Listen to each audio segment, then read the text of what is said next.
Hello, everybody, to today's new lecture of control systems. Right?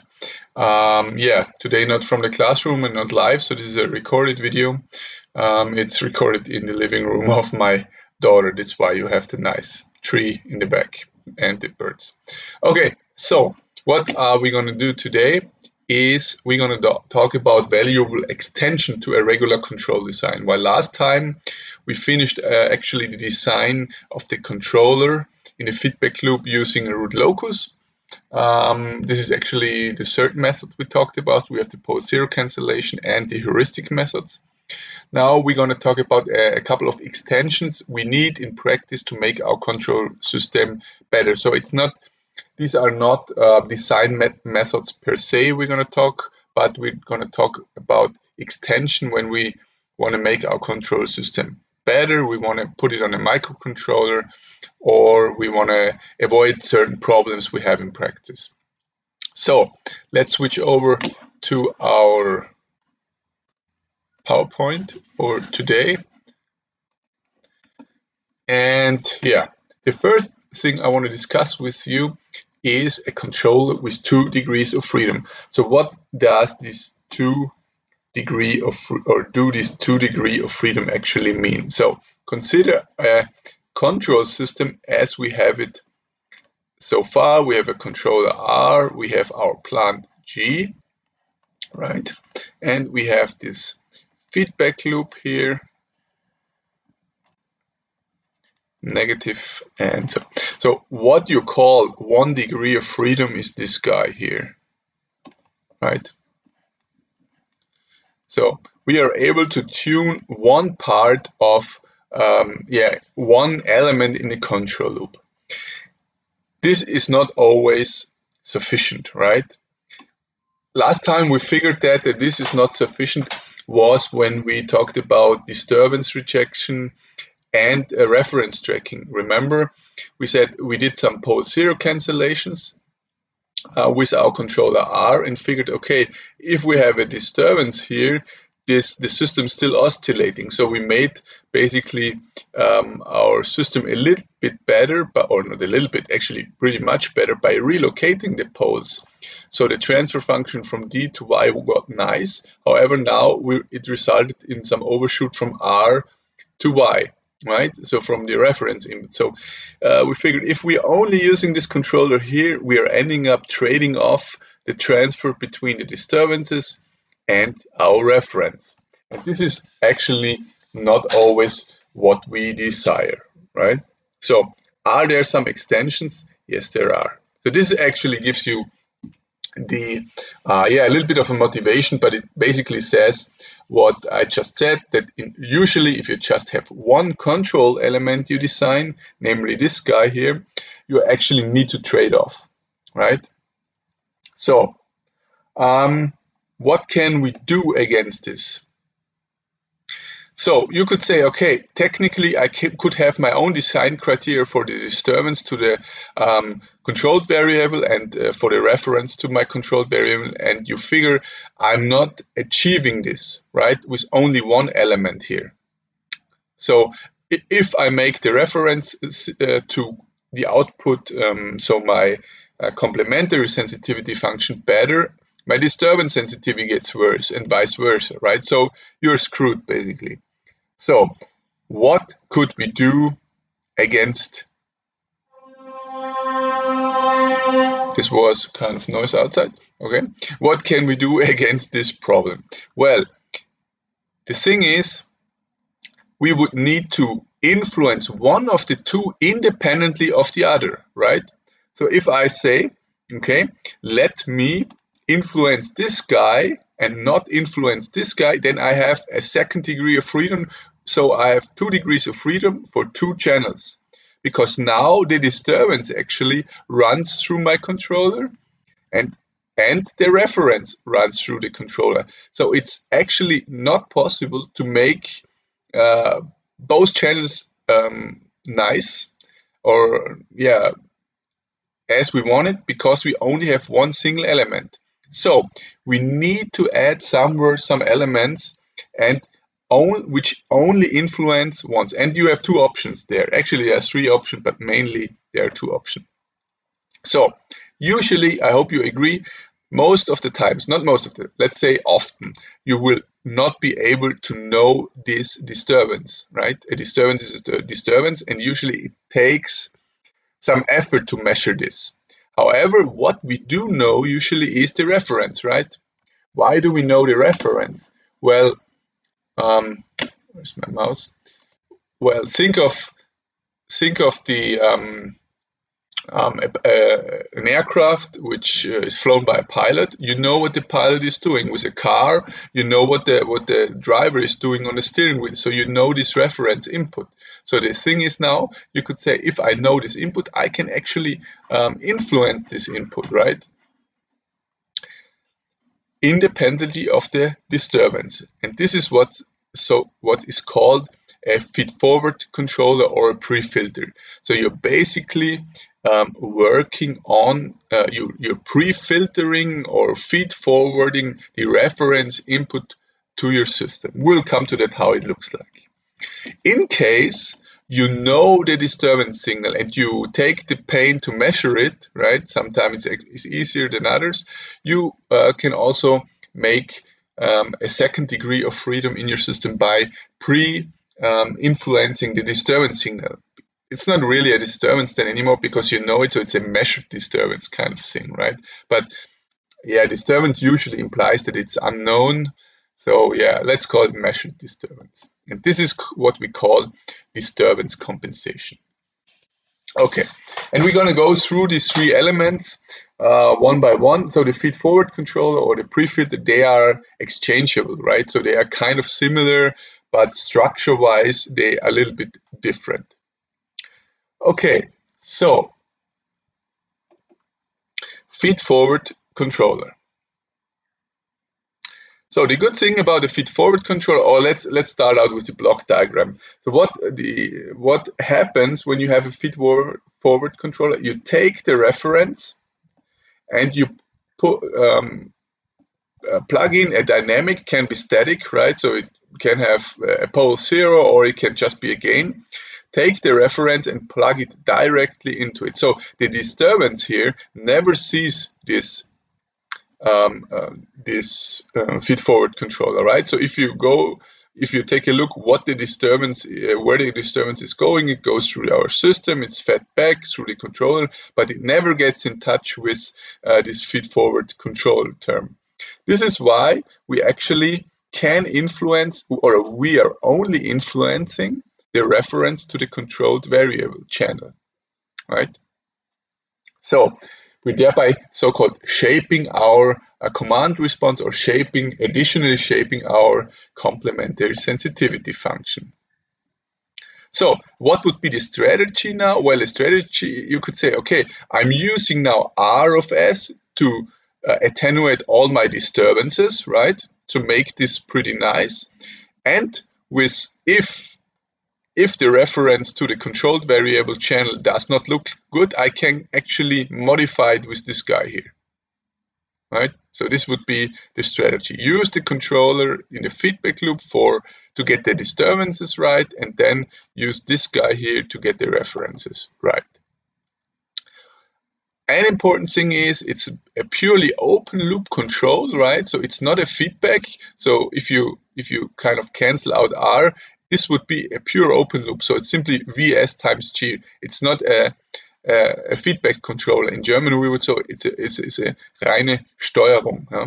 No, actually Feedback Controller. Keine Regelung, sondern nur eine Steuerung, weil es eben keine Rückführung vom Signal gibt. Okay. Thereby, we actually do not influence the stability of the plant, right? Obviously, if you select this guy as unstable, your system will be unstable. However, never select an unstable filter here, right? So this is what we say. We are not changing the poles and zeros of this guy here because we're just multiplying them together. Okay, so let's see what actually happens mathematically here. And thereby we're going to compute the reference to the transfer function from the reference to the controlled variable. Okay, let's see. get my pen here. Okay, so we know if we want to go from R to Y, it's basically a transfer function which transfers us our reference input to Y. And if you do so, you can go through it. You go the direct way, you need to go this way and this way. So what happens is you have G of S times, you go the upper way, V of S plus obviously R of S over 1 plus, and the loop, this is important, is not changing because of this feed-forward controller, right? See, this guy is actually is staying the same as we would not have this feed-forward controller. So the only difference is really here in the numerator of our transfer function. Okay? So we get an additional part in here. And now let's see what the closed loop transfer function is from the disturbance to the controlled variable, right? So from basically our disturbance D to our output Y. Okay, if you do this, it's basically exactly the disturbance sensitivity. As we said, in this case, the disturbance sensitivity remains the same, right? The disturbance does not see any effect of this feed-forward controller. Really, you're not changing that, and actually it stands there, so I should have not written it there. Yeah, so what happens? The only thing what's changing is basically we're taking our complementary sensitivity and then adding something like something with the prefilter, right? What's not changed is the disturbance channel. So we are only shaping our reference to the controlled variable. Okay, so the question next would be, how do we actually design this V of S? And there are different strategies. Actually, there are a lot of strategies. I'm going to present you, I think, one or two to have some kind of an idea. And actually, I think, yes, we're going to do an example on the espresso machine. Because you also can make the espresso machine actually pretty nicely steady state accurate using a feed-forward controller. But always think of it, what you should not do is making your system accurate with a feed-forward controller if you also want to have it accurate for disturbances. Because what we see here in these equations, while the feed-forward controller helps us for the reference tracking, right? So if we use this guy here to get steady-state accuracy from R to Y, we still have the problem that D to Y is not going to be fully attenuated. So this guy really only works for reference tracking, but that's the purpose of it, right? Okay, so one approach which is frequently chosen is that you invert your plant, right? So that means, let's say, our V of S, our prefilter, is nothing but our transfer function of S, and this guy inverted. Actually, mathematically would be correct to write it this way, right? So the power of -1 needs to stay before that.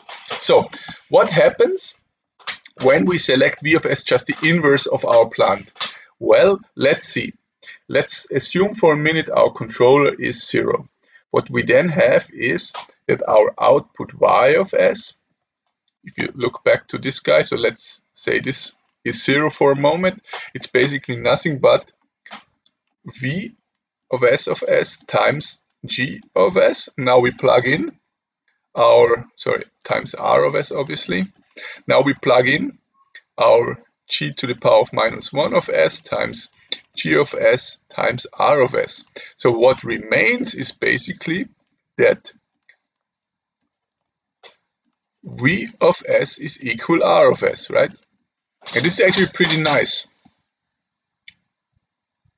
Okay? But this is actually a pretty, well, let's say, strong argument, right? Because what you see here is that your output Y is immediately always your desired input, and actually without delay, because what we have as an equation is here y is r. So if r jumps from 0 to 1, y should jump from 0 to 1 immediately without delay. So you should figure there might be a problem, and yes, there is a problem. Think of this very simple example. Let's assume g of s is a PD1 system, ts plus 1. So after this, we would say, okay, v of s is just the inverse, which is t of s plus 1. This guy, however, is not causal, right? What do we do if it's not causal? Well, we need to add some parasitic delay, right? And this again adds the lag we are kind of missing, because remember, in practice, in nature, all the processes we have are prone to lag. We don't have systems where the output is immediately there when we demand an input. So we cannot cheat on physics, or how you want to name it.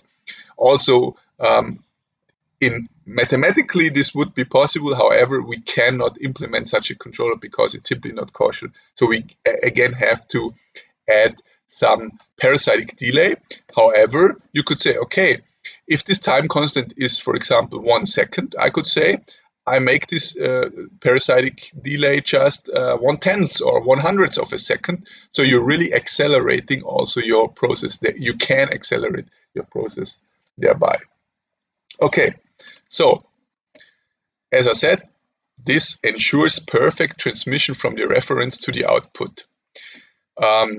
You could now ask the question, do we still need a controller because everything looks perfect here?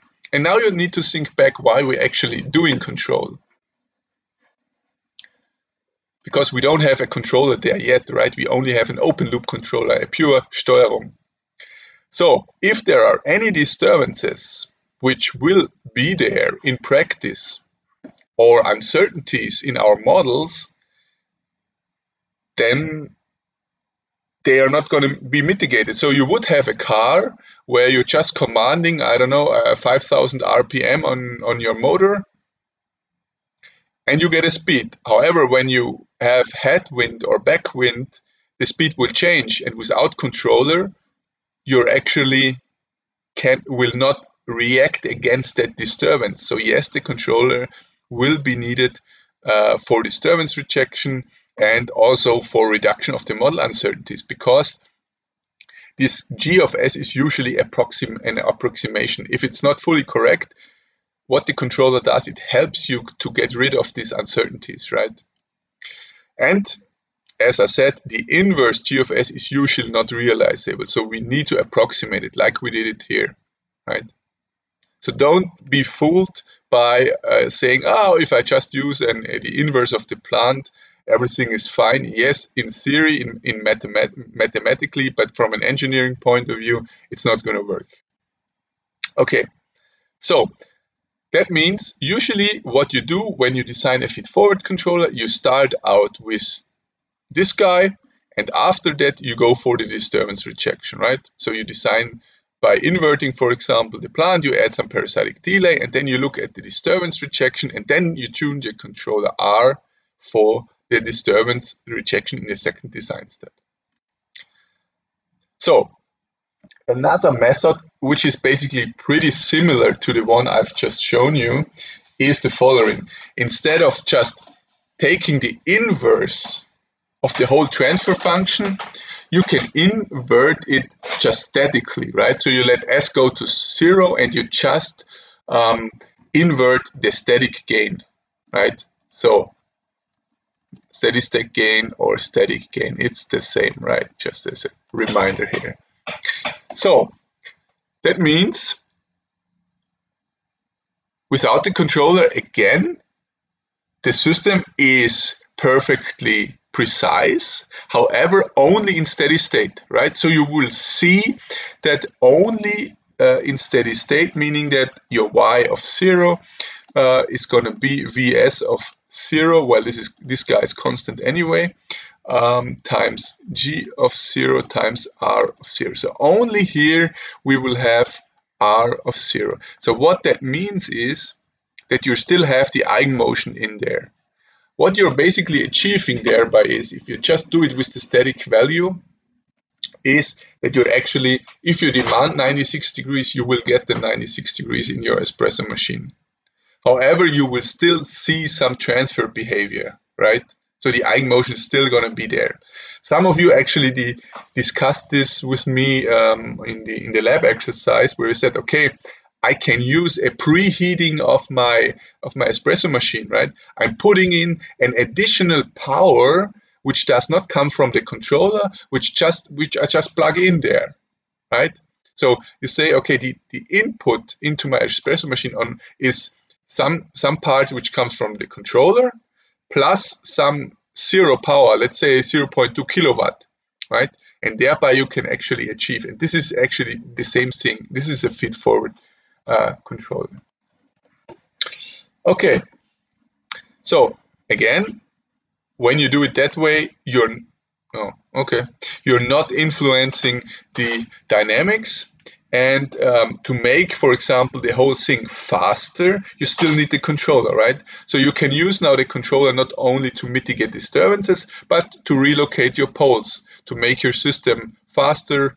I think the espresso machine needed like 30 minutes to heat up. You can make it to 5 minutes by the controller. The feed-forward part only makes sure that you're steady state accurate. Right, so you can use it instead of an integrator. It's another possibility to get your system steady state accurate. However, compared to the integrator, for the reference tracking, both will lead to the same result. However, if you have disturbances, only the integrator will fully mitigate disturbances. But remember, we said sometimes it's simply not possible to add an integrator, right? Can have different reasons here. There is already an integrator, or we have other lag which kind of makes our life harder. In this case, you can use a feed-forward controller, because if you only care about the reference tracking, this could help, right? So this is basically additional degree of freedom you could use here. Okay, so long talk about this. Let's do an example, and we're simply going to take our espresso machine as we know that now. So our espresso machine, we said, is roughly a PD2. Remember, from the pole zero cancellation, we actually neglected one pole in there and said roughly we can say it's a PD2, and we're going to work with this one, and because it's a little bit easier. So what we see here, that this espresso machine has a static gain of 420, right? We know that. So if you let S go to 0, 420 remains. And one of the control designs was simply a proportional controller with a value of 0.02. Okay, so following this strategy, here, if we close the loop, we have a closed loop system, a complementary sensitivity of this, right? This is actually immediately what we get. The problem here is that in the closed loop, not case 0, this is 420. In the closed loop here, let's call this case 0 closed loop, we have a value now of a static gain of 0.89. And this is actually what you saw in the lab, that you only reached for that gain 89% of your desired value, right? So 96 times 89 was something about 85 degrees probably. Okay, so this is definitely not one static gain. And now the idea would be, how can we correct this with a feed-forward controller, right? Okay, let's do this. So for the feed-forward controller, we said we're actually going to start by inverting the plant, right? And we're going to design a static one. So we said, okay, Vs is nothing but the inverse of the static, the inverse of the static gain of our plant. And this clearly here is 1 over this K0 here, and this is nothing but 1 over 420. Okay? So then we leave the controller with 0.02 and we see what happens. If you then build a new closed loop, namely now we've got not as input our power, but our reference temperature. The result is nothing but, okay, what was that? S times Vs plus R of S over 1 plus R of S times G of. And I'm omitting the algebra here. You can do this on your own. What the result is 1 over 1.87 squared S squared plus 2.59, so the damping was roughly 2.6 over 1.87 times S plus 1. Important here is really that you now see that we now have a static gain of 1 in the closed loop, right? So K0 closed loop is now 1 because we have this guy here, this feedforward controller. And it actually does not matter which control gain you insert. So the V of S, so a feedforward controller, can always be designed without the controller, right? Whatever your controller you plug in there, you will always be steady state accurate. Why is this important? Because for the pre-filter, this is not the case, what we're going to talk about it next. So you first go for the feed-forward controller, and then you design the controller. And the feedback controller does not change your static gain anymore, right? It doesn't matter. So this is, one thing, to consider. Always start with a feed-forward controller. Okay, so interestingly, the dynamics did not change, see?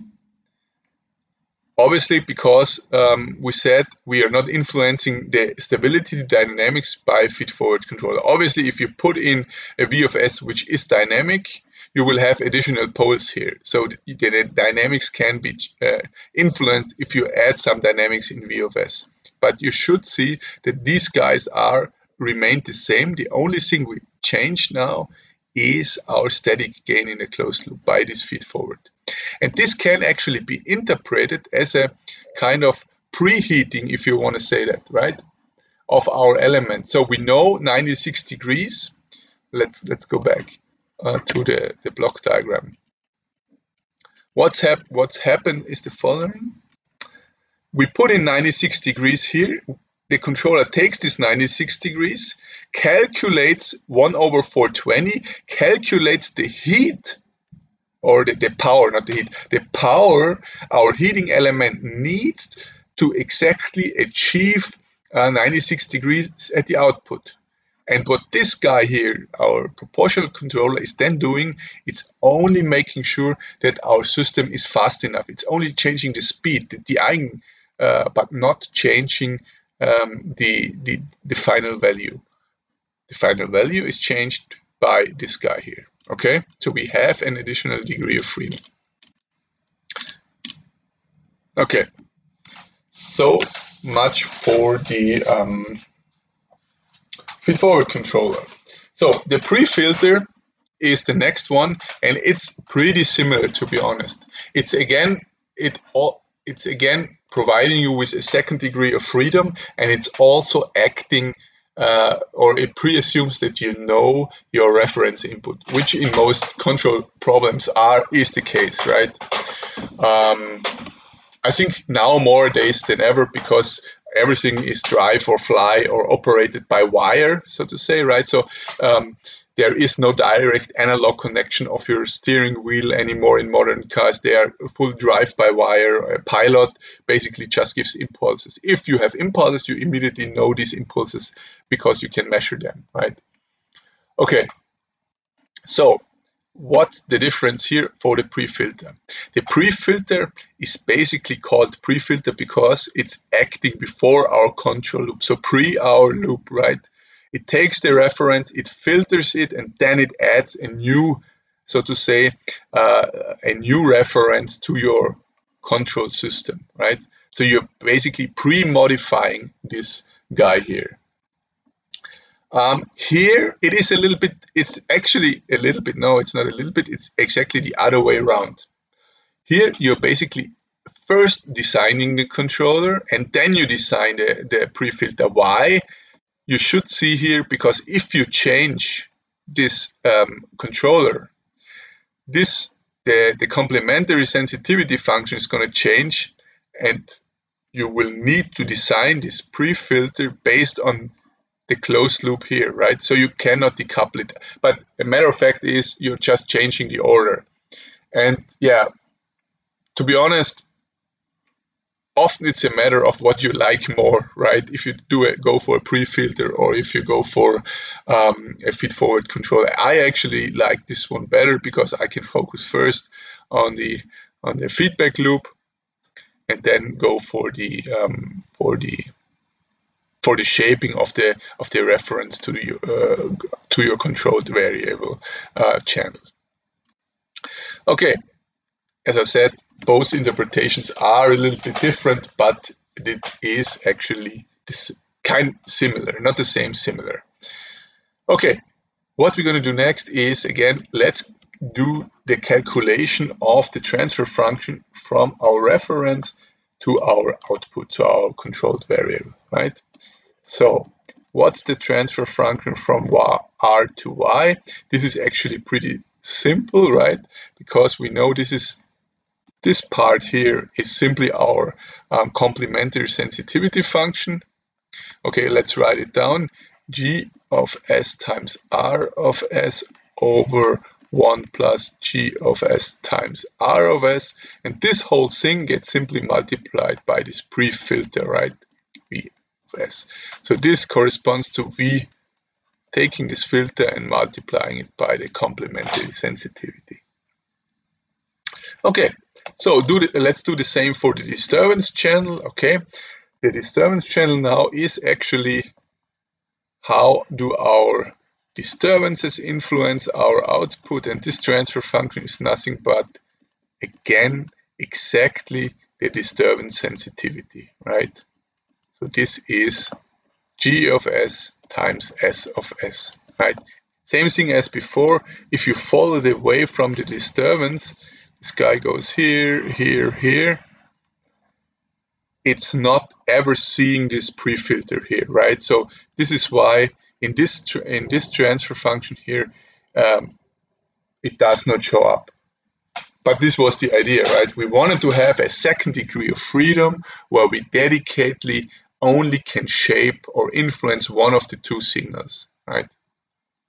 So we're good. Okay, so now let's talk a little bit about the design approaches here. Again, what we could do. Okay, again, pretty similar as before, inversion based. You take basically the inversion of your system. However, this time we are not going to take the inversion of our plane system G of S, because that will not help. What you usually do is you design a controller, you get out this T of S, right? So our complementary sensitivity, and then we're going to invert simply our closed loop system.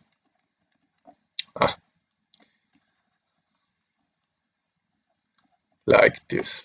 So a choice of the pre-filter would be the inverse of our complementary sensitivity, and this would be like this. So the problem what you again might have that this will not be implementable, right? Because it's not causal. So an easier way, which usually often works, is that you simply want to make it steady state accurate. So you're just inverting you're just inverting the steady state value of your closed loop, right? So t to the -1 of s equals 0. And you just need to add 0. So what you're actually doing is you're taking the inverse of your static closed loop gain. Thereby, you again make sure that you are able to get steady state accuracy, but not change the dynamics, right? Here you actually can change that. You're actually changing the dynamics because you're canceling them out. So it's again kind of similar like this pole zero cancellation, just in the open loop, right? Okay, and this brings me now this time to another method because we had this example. What we can do, we can actually cancel unwanted left half plane zeros and poles. And actually, what you often do is you cancel unwanted left half plane zeros. Why do we do that? Actually, I have on the next slide a nice example. But let me start with this right here. Remember when we design a PID controller based on pole zero cancellation. We said we're going to add zeros in our controller. However, while these zeros are used to cancel the poles, they still can lead to some overshoot in our system, right? Because the zeros are still remain there when we do the relocation, not the canceling, sorry. Obviously, when you take the zeros and cancel the pole, they are out of the equation. However, for the relocation of poles, we said we're gonna, for example, for the locus design, we determined where to place the zeros. So these zeros, however, help us to relocate the poles. However, they have the negative effect that they can lead to some overshoot because they are reacting not to the input signal, but to the speed of the input signal. And we have seen this with our PD2 system, right? Where we said, okay, we made the disturbance sensitivity pretty nice now because we did not cancel it anymore. We relocated our poles. However, now we're getting some overshoot in the reference to output channel. And here we can use a prefilter to simply cancel those zeros out again. And this makes our situation then a little bit better. Okay, this is what I just said. If you want to read it, go ahead. So here is the example. Remember, so this is a full recap basically on what we have done so far, right? Remember this PD2 system, and for that we designed a PID controller, PIDT1 controller. It clearly has an integrator to get steady state accuracy, and we included these two zeros here. This is the parasitic delay in our PID controller. And the result was the following. We said we finally got the disturbance transmission down, right? However, we suddenly ended up with this overshoot. And this overshoot does not result of these poles here because they are all aperiodic. Oh, this guy is well damped. I think it has a damping of 0.8 or 9 or something. So this overshoot cannot result from the poles. It actually results from the combination of these two zeros. So what you do is you simply say, okay, let's select a prefilter which basically lags our input signal a little bit, right? We are basically canceling out this zero here by this pole. And thereby we are generating now a reference transmission which is not overshooting anymore, and it's pretty fast, right? So we went from the blue one to the yellow one because we actually pre-modify this this filter. So what you also could interpret this is a step response, right? A step input is like this. So the slope here, the slope is pretty high, right? It's close to going to infinity. And what these two zero actually do, you have an s squared here if you multiply that out, right? So it's taking the second derivative of that slope here, of this signal here. So while the first derivative is already high, the second derivative is even higher. So the slope of this input, of this step input, is a signal. Okay, so what we do is we take that and pre-process it through our V of S, right?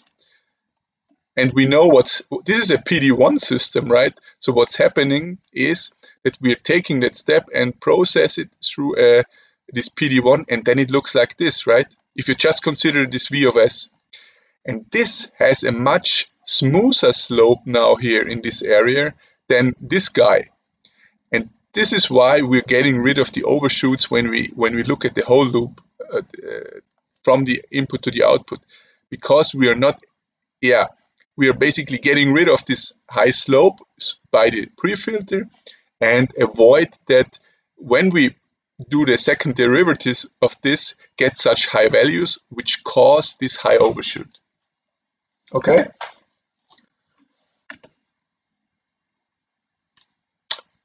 A second example, again, our espresso machine as the same thing as before. I actually just wanted to show you that you can do the design of the, you can achieve the same thing with a pre-filter, right?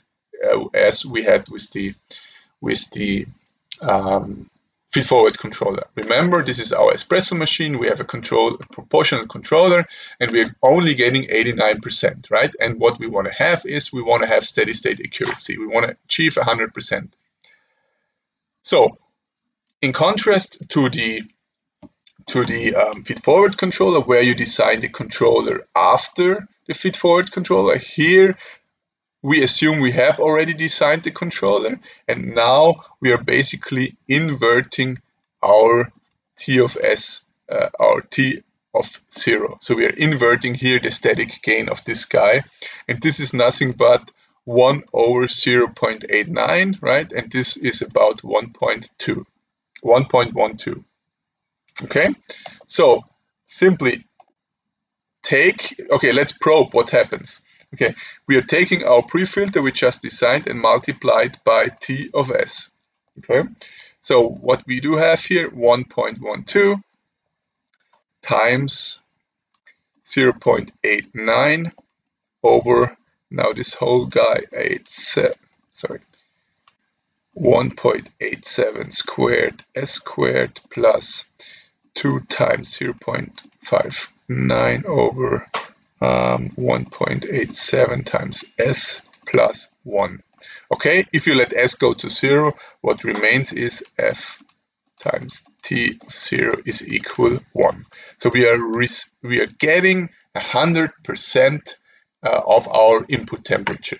And actually this is the case which also students actually you guys ask me, one or two of you ask me, can I just not demand a higher temperature, right? If I want to have 96 degrees, I'm not achieving it, I'm just asking for 100 or 105 to achieve this 96 degrees. The problem though is you don't want to search that by hand, right? So, because the problem is then if somebody tells you, I want to have 50 degrees, you need to search again for maybe it's 52, maybe it's 53. If you want to do that systematically, you simply do it that way. You take the gain and do the inversion, right? So whatever temperature you want, multiply it by 1.12, and you will get the temperature what you need to ask the system, so you really reach your temperature. Okay, let's go back to the loop here. Take this one. Okay, so if I want to have 96 degrees here, right, I need to ask 96 times 1.12, right? And this is going to be my here, right? So what the pre-filter does, it takes the 96, the filter is 1.2, and then I don't know what 1.12 times 96 is, probably a little bit over 100, and this is what you demand. However, if you demand something else, let's say 50, it will also work, right? So this is a little bit more systematic implementation, because it works for every temperature, while a natural way to find out in the lab is usually, okay, why can I not ask a temperature and just put whatever a temperature in here to find the temperature to reach my desired value. So this is now really the full general approach which works for all the temperatures. Okay, I think that's it. Yeah. Again, we have not changed the dynamics, right? The dynamics remain the same because our pre-filter in this case does not have any dynamics. Okay, one thing, you can calculate a pre-filter out of the feedforward controller and vice versa pretty easily. You may want to ask, why do you need that? Well, actually, the thing is, usually a feedforward controller is easier to implement in your on your microcontroller, because at some point you need to code it in C or in MATLAB or whatever, right? Because when you have dynamics in your pre-filter and you shift the blocks to a little bit forward, it will have usually, less dynamics. So it's sometimes advantageous to calculate between the two, right? But this is more an implementation view. I actually just wanted to give you the equations so you have, in case, as I said, I usually go for a pre-filter and then I say, okay, does it make sense to implement it as feedforward controller? And you can double check. Just take your controller and solve that equation, and then you got a different transfer function, right? So it's just a way of implementing the whole thing. It does not change the dynamics. It really sometimes is a matter of choice in practice, what you prefer, what's easier to understand. So yeah. Okay, this was the part where we said we actually know the reference and we want to pre-modify the reference and leave the disturbance alone. The other possibility is now that you say, I know the disturbance as well because I can measure it, right? In this case, you can do a so-called disturbance compensation. So you can compensate in your loop for the disturbance, right? It kind of makes sense, right? Think of it. Okay, when you have an aircraft and you have you have a headwind, you will get slower, or your car. If you know how much you get slower, you immediately could tell your motor, hey, please speed up because we have 20 kilometers per hour wind, right? So this is the simple idea. The question now is, how do we do this? Okay, therefore, let's take a look at such a loop where we have a disturbance in there. And I've now said, okay, forget about the green, this part here, just focus for now on this one. This is how a disturbance acts on your system. It can also, if GD is equal G, that is the more general case, or the more specific case as we have had it, then we could say, okay, we can add it here at this point. So we can add D at the beginning if GD is equal G, right? Because it's just additive then. But now, for now, I said, okay, we have a different dynamic than G because it looks a little bit nicer. But technically, if you say I'm talking about a classical disturbance which acts at the input, in this case, GD is G. So this is more general what I'm showing you here. This can also be 1, then it would be an output disturbance. If it's G, it's an input disturbance. Here, it's basically a disturbance which has its own dynamic acting on in our system, right? So, and now this is really a presumption for that. You need to be able to measure it. You can also observe it somehow, but this is like something for the master's course in control. But let's say we have a disturbance and we need to measure it to compensate it, right? This is crucial compared to control, right?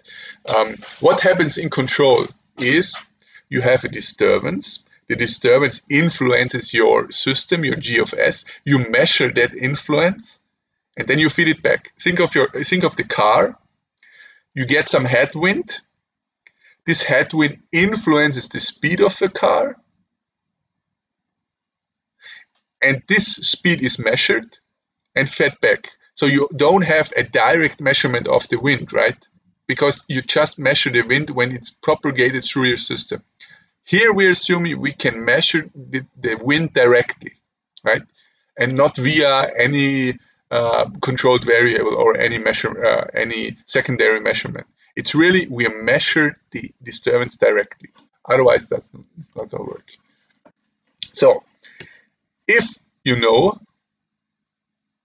this disturbance, you measure it, you take that, and now this is where the green path comes into play, and you multiply it by a filter, by a disturbance compensator, and you add it here. So now you want to ask why are we adding it here? Well, here is the only point we actually can add it, right? Because here we are commanding something to the system. Think of the espresso machine. Here we are commanding some power. Technically, you could also add it here, but then you again need to go through the dynamics of your controller. So the only way it makes sense here, based on the disturbance, to generate a control input. Okay. So, and similar to the inversion-based feed-forward control, we are now saying this filter here should be the inverse of this guy multiplied by this guy. Why multiplying by this guy? Well, this disturbance goes through that channel and ends up being here. And what you actually want to do is you want to cancel the influence of that disturbance at this location, right? So if you multiply it by the inverse of G, you're basically getting a 1 here, but then you would have D minus GD times D. And this is not good, so we need to multiply it by G also in that path here to actually have a cancellation here. Okay, actually I could write this down somewhere. Let's see. So if we want to, do we have some space? Okay, yeah, this is the description, but let's compute our D to Y in what we see here. Okay, for Y, okay, Y is nothing but, if you go back, it's GD, right? So I'm not going to use the trick. I want to show it to you slowly. So you go here, and it's GD times D, right? Okay, and then we go back here. So it's plus G times, plus, how are we going to do this? Okay, put in the filter. The filter is GD over G, right? This guy here. So we're going through that channel here. And actually, it's not a plus here, it's a minus, right? Right, because here. And then we need to go through the loop. And the loop, you know, that is nothing but 1 plus R times G, right? Okay, and what you see here is what happens now. Here should be a D somewhere. This whole thing cancels out and this gets 0. Is that good or not? Yes, it is good, because this is what we want to achieve. We want to cancel out the disturbance influence on our controlled variable. We want to achieve that was what an integrator in our controller would do. We are just now do it directly in a feed-forward way, so to say, without actually needing the integrator. But we need definitely a specific measurement to actually be able to, or sensors to actually measure this disturbance. Okay? Okay, so as I said, if this whole inversion here of GD and G makes you some, or basically of G makes you some troubles, you can also again go with only the static gains of G and GD, right?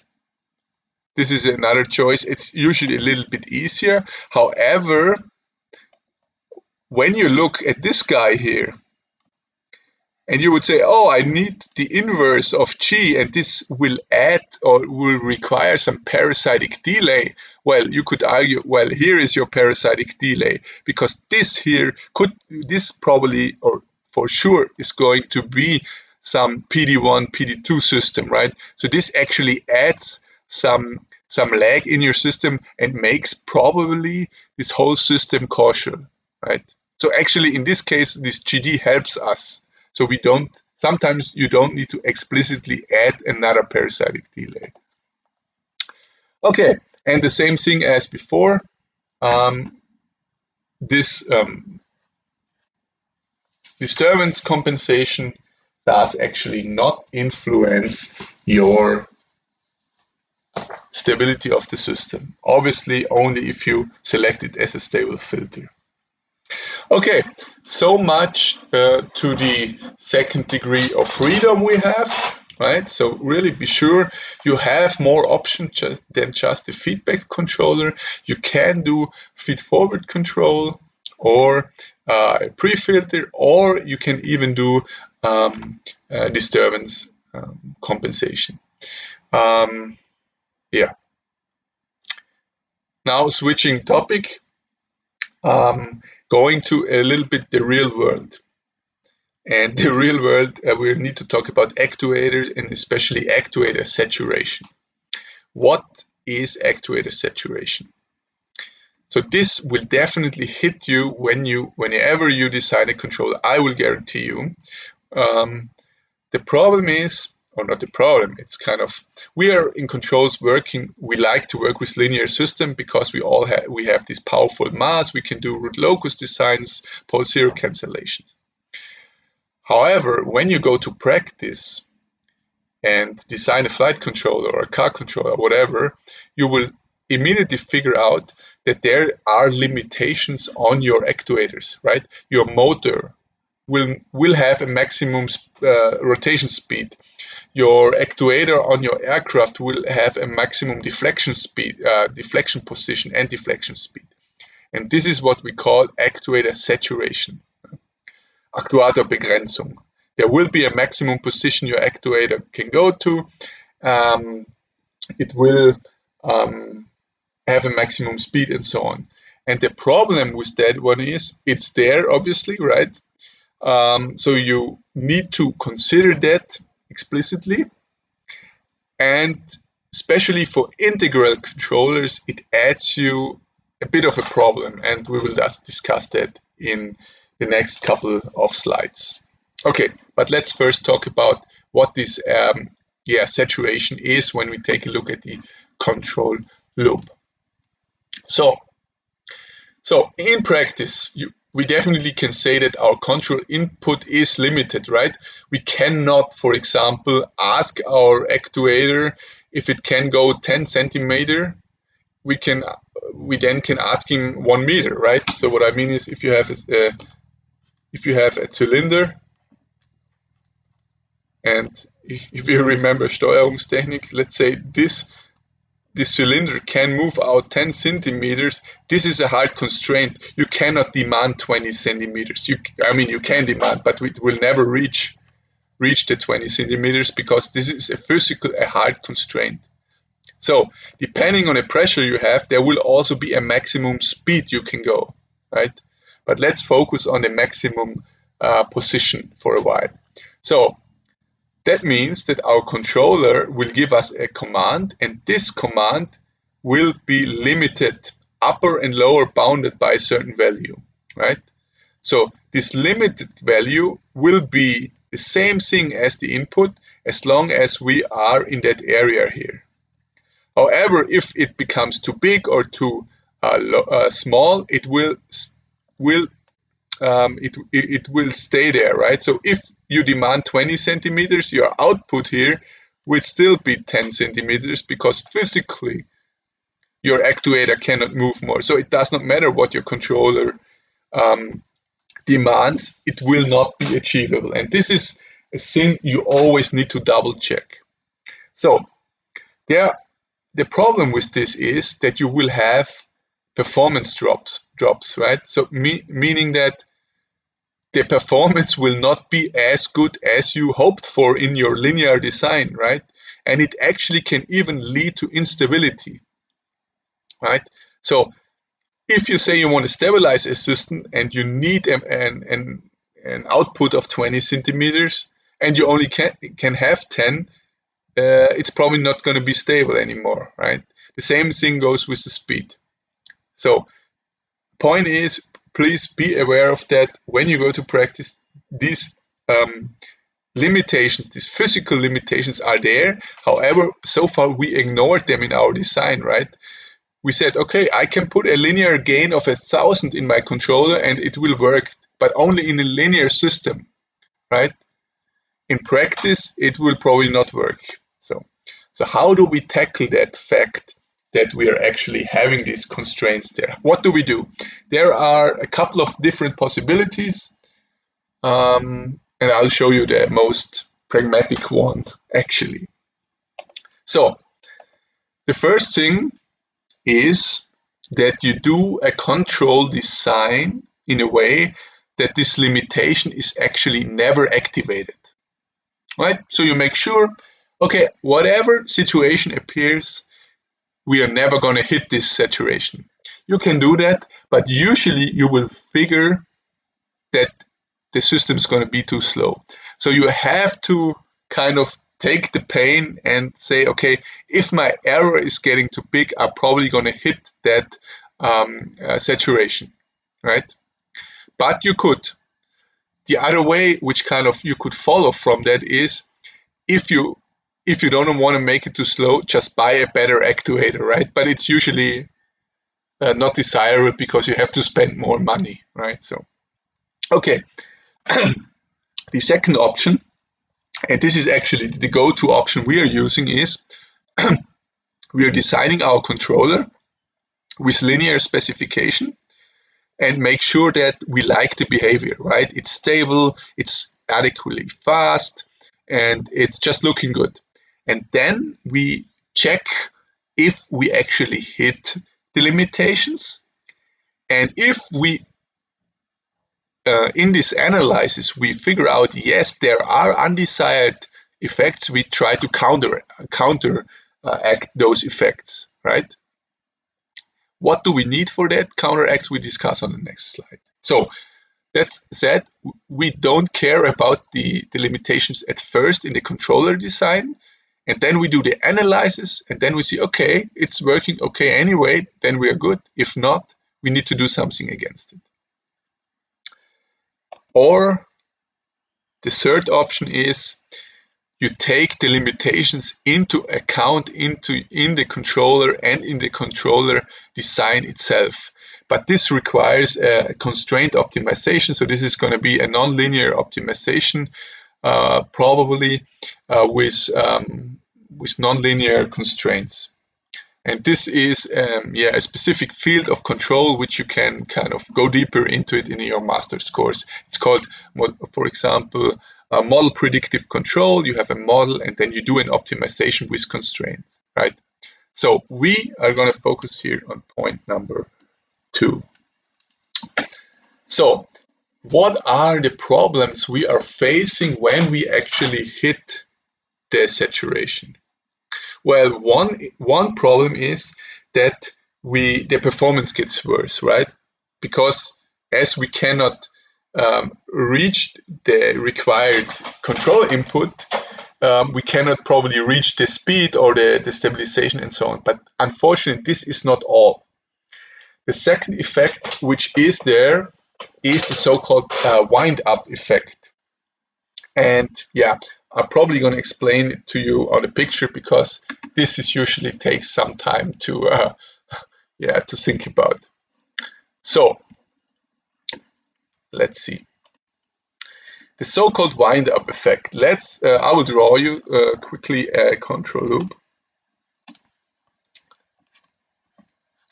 So you have your controller, and in this case, we are just taking an integral controller. And now we have this saturation, and we have our system, G of S. Okay? And we have this feedback loop.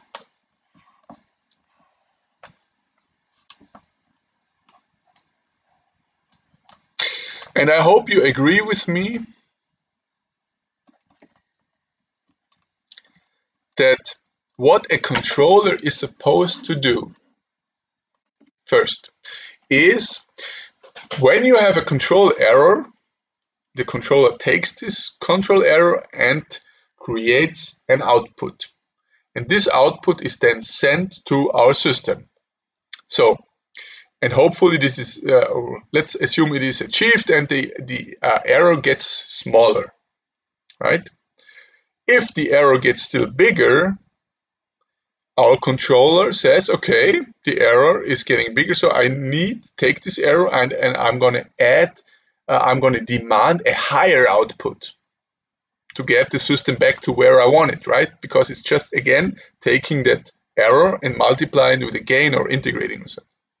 So we're demanding more. It's the same thing when you drive through a curve, right? You say, I want to drive through the curve, but the control area is too big, so you're demanding more on your steering wheel.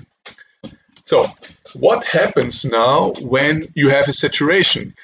Then you can demand more in your car, but your car will not give it to you, right? Because you're already stuck in the steering wheel. There's nothing more you can turn the steering wheel. So far, so good. The problem now is when you have an integral controller. This is a specific problem from integral controller. Because what is the integrator? Let's switch back to my picture here. What is this integrator doing? This integrator takes the control error and integrates it over time, right? And it multiplies it with some gain. Okay?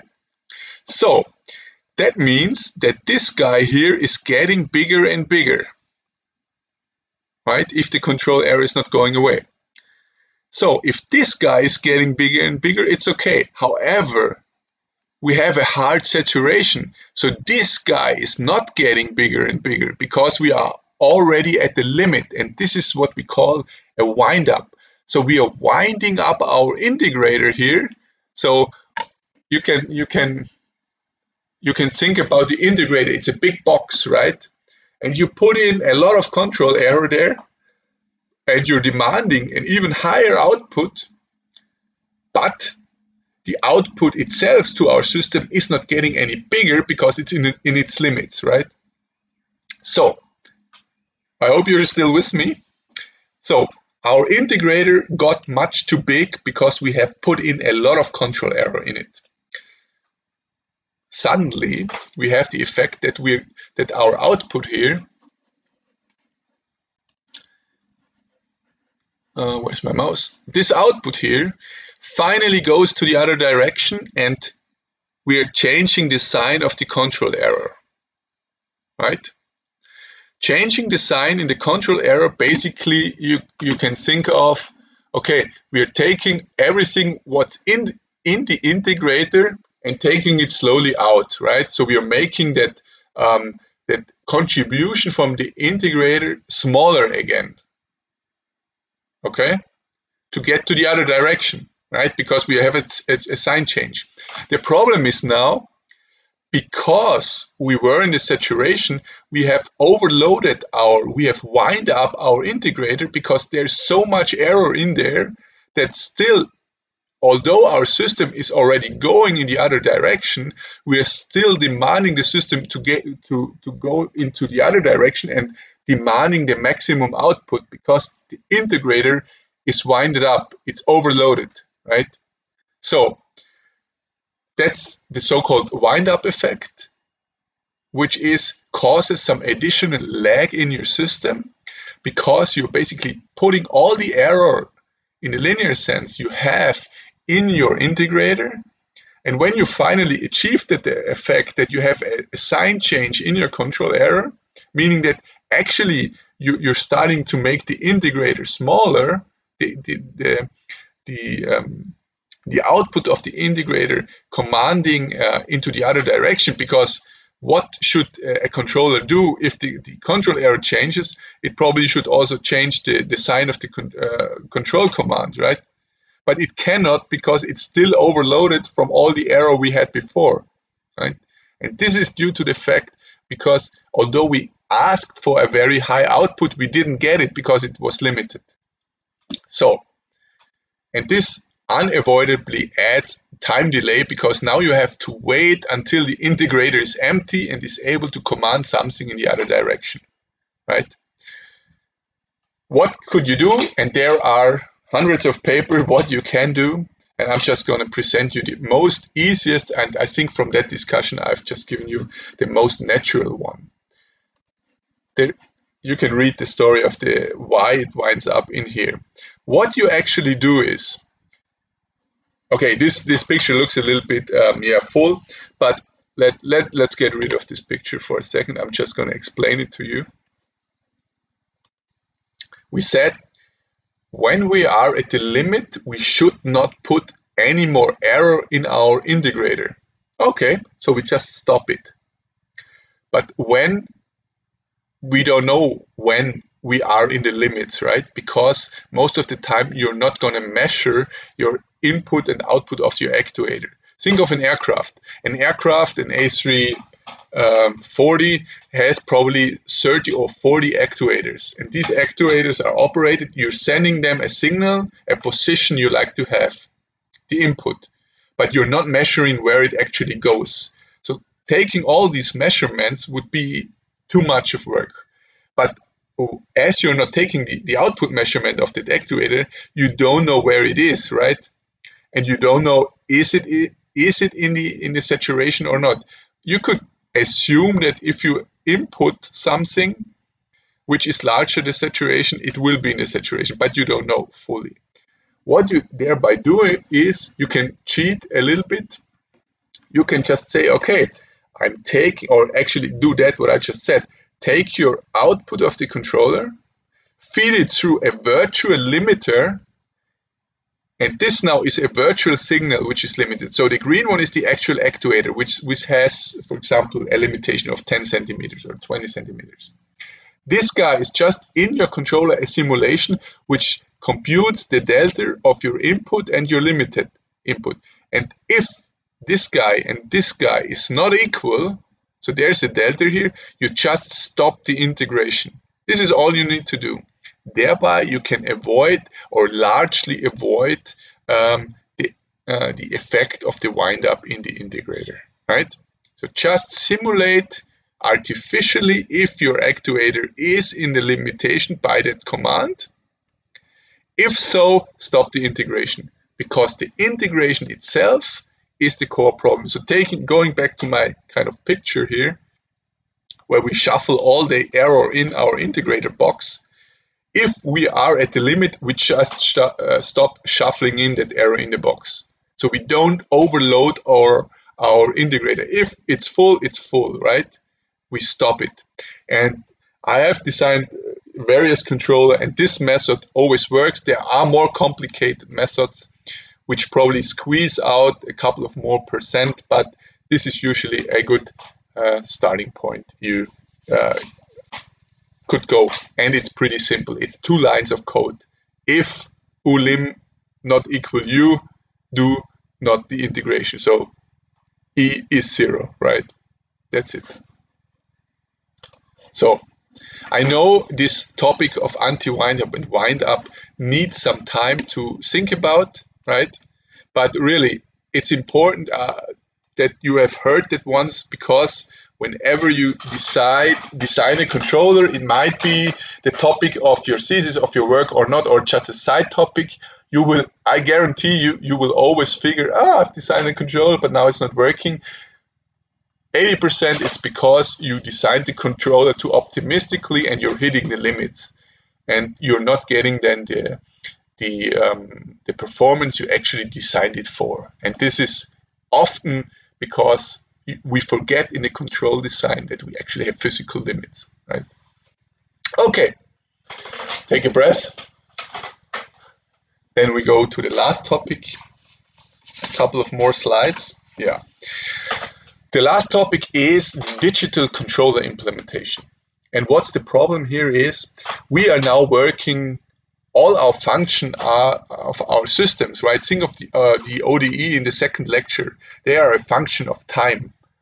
And the time is a continuous parameter. We are living in a continuous world, right? If I let this feather fall down, it falls down continuously. However, unfortunately, our computer I'm streaming this lecture with is not digital, right? If you take that example, the computer is computing every other time step and doing going through its functions. Nowadays, we are basically taking our controllers and plug them on a microcontroller. And this microcontroller or an SPS or whatever you like, right? But these computers are all working discrete, so they just work not in continuous time, but every other time step. And our controllers in the Laplace domain, we know that what's behind there is or are like continuous ODEs, right? So the question now is, how do we get our controllers on a microcontroller? Because at some point we need to code them up, and we cannot code them with continuous time, because there is no continuous time on our controller, on our computer. So yeah, to be honest, there is all what we have done so far in controls you can do in discrete time.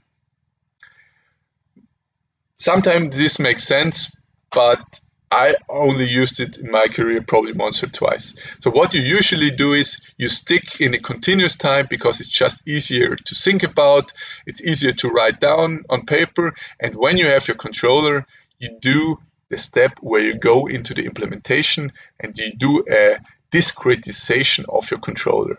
And how this works, I'm going to show you on the next slides. So, taking a classical controller setup as we have it, and this is basically what I just said, right? Our plant, our world, think of a car, an aircraft here, works in continuous time, right? So all the signals we are having here are continuous, right? The speed changes continuously over time of our car. The altitude of our aircraft changes continuously. The reference input, which are given by the pilot, are continuous signal, right? I guess none of you drives your car like that. You're doing a smooth turn. The pilot flies his aircraft or her aircraft in a smooth way. So these are all continuous signals. However, our controller works in discrete, right?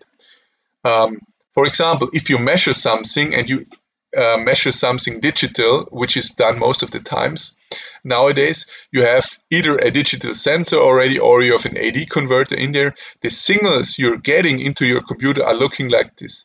Every other time step, you're getting a signal, right? Then if you think about drive-by-wire or fly-by-wire, there's fly-by-light on helicopters. What they do is they take the reference input and kind of have an AD converter to get a digital reference signal of the user, of the pilot, of the driver, whatever. So everything in our control system is discrete. But the whole blue box so far, we said, oh, we don't care, it's continuous as well, right? But if you want to program this, if you want to code up this guy here, you now need, you must have a digital controller, otherwise you cannot code it up. So now we have basically to make this blue box blue, because so far we just said it's continuous as well, but in reality it isn't. Okay, here are the conversion, right? When you have an actuator, you usually have a DA converter, or it takes your digital signal indirectly and then moves the actuator. The sensor goes the other way, and here for your reference input, it's the same. Okay, we only discussed time continuous. The Laplace transformation also only works for time continuous function. To be fair, there is an equivalent to the Laplace transformation in the time discrete world. It's called the set transformation. But yeah, I don't want to introduce another transformation. If you want to go that path, feel free to ask me and we can do that. But yeah, for pure control lecture, this is, I think this is enough. point is, we need a discrete time controller. Yeah, this is what I here just said. You either can work the whole series, so all of this, you can make basically the green boxes here blue and work out your controller in the discrete world, or like we did, we made this blue box here green. We said we are designing a continuous controller, and at the end of the day, we are making our controller discrete when we have it, right? So we do the design in continuous, and then we do the transformation. So how do we do that? And actually, to be honest, we're going to use only one trick to do so, right? We're going to use a so-called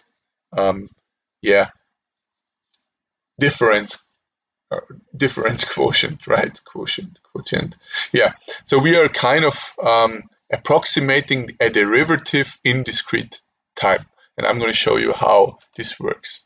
So let's assume you have a function,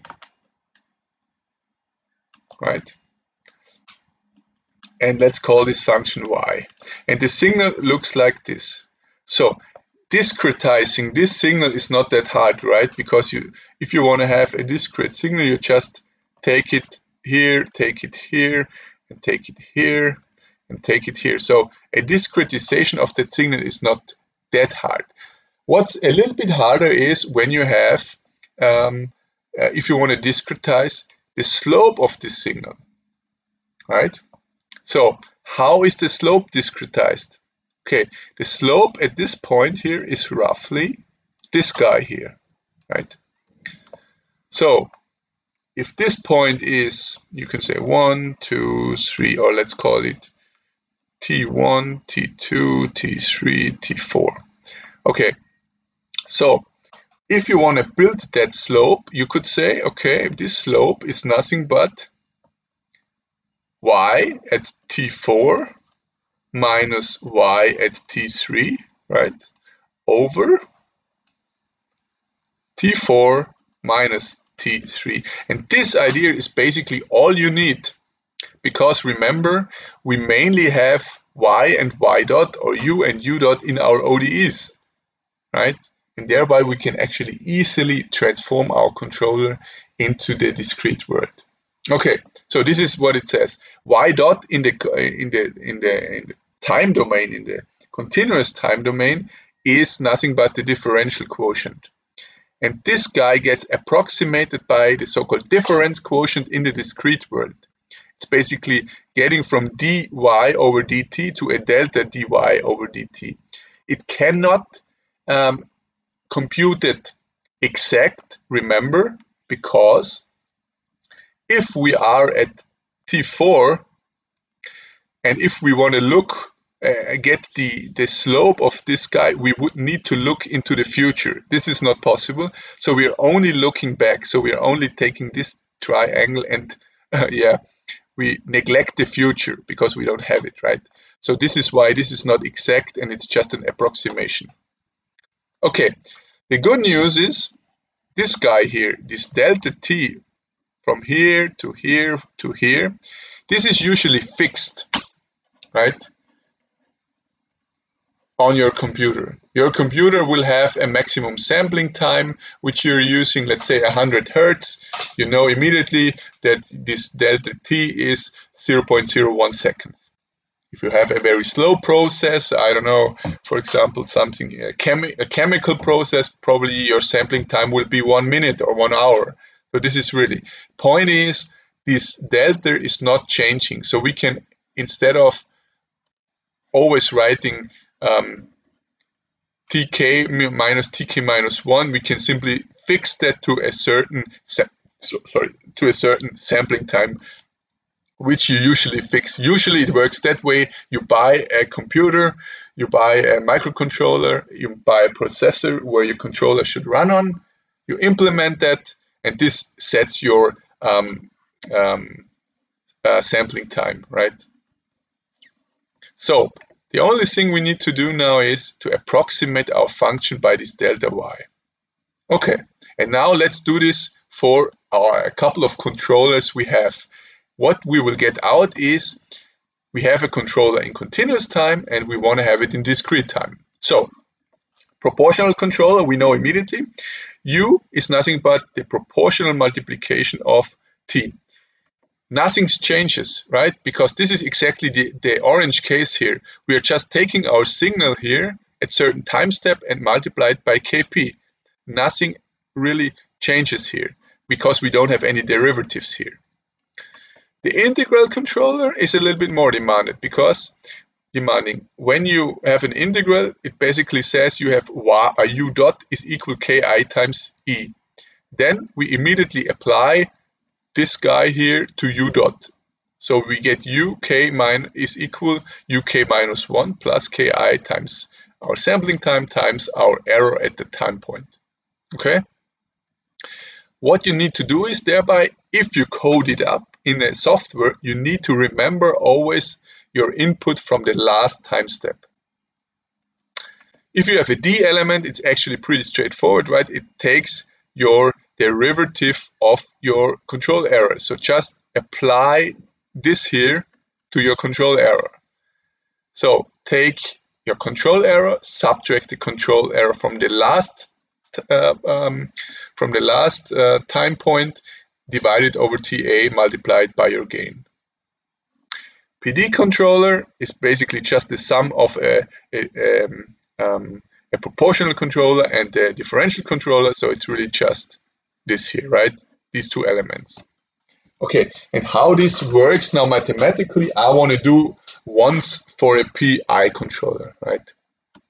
So, a PI controller, we know we have a proportional element and an integral element, integrating element, and in the time domain, this is nothing but u dot of t is equal kp times e dot of t plus ki times e of t. So I already built the derivative once, right? Because you would have the integral of e, so I just made it to the derivatives simply because I only want to stick to this one rule for the derivatives. Okay, now let's plug in. Okay, u dot of t is nothing but approximately u of a certain time point minus the value of the last time point over TA is equal kp times ek minus ek from the last time point over TA